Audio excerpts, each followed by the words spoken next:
Hello fan, back to my channel.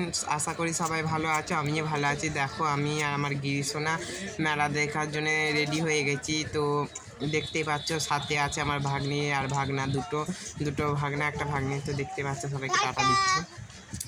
আর দেখো আমরা হেঁটে হেঁটে যাচ্ছি। বাবার মন্দিরটা আর আমাদের বাড়ি হচ্ছে মানে 2 কিলোমিটার দূরত্ব, দু কিলোমিটার, সরি 1 কিলোমিটারই হবে। আর দেখো গাছের ফাঁক দিয়ে তোমাদেরকে দেখালাম ভিড়টা কতটা। আর আমরা হেঁটে হেঁটে যাচ্ছি। দেখো আমরা অলরেডি চলে এসেছি। তো হেঁটে হেঁটে যাচ্ছি। আর হচ্ছে তোমার ওইখানে চড়কটা, আর সাইকেল আর মোটর সাইকেল নিয়ে মানে আসবে না, হেঁটে হেঁটেই আসবে আর কি। যদি সাইকেল মোটর সাইকেল নিয়ে এসো তাহলে তোমরা হচ্ছে সাইড দিতে পারবে না। আর দেখো আমরা একটু এখানে দাঁড়িয়ে দাঁড়িয়ে মানে ভিডিও করে নিলাম। আর বাবা মহাদেব বোধহয় আমাদের জন্য একটু মেপেছিল চড়ক দেখায়, তাই আমরা দেখতে পেলাম। এই সন্ন্যাসীগুলোই চড়কে ঘুরতে, বাদ বাকি আর ঘুরবে না, হয়ে গেছে। এরাই